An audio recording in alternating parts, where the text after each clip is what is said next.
అతి పరిశుద్ధుడా స్తుతి నైవేద్యము నీకే అర్పించి కీర్తింతును.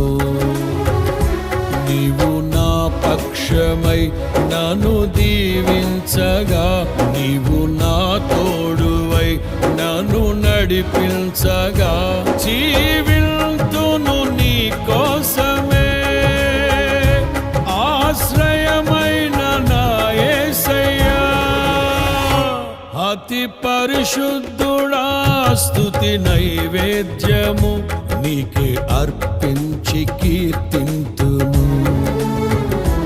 అతి పరిశుద్ధుడా స్తుతి నైవేద్యము నీకే అర్పించి కీర్తింతును.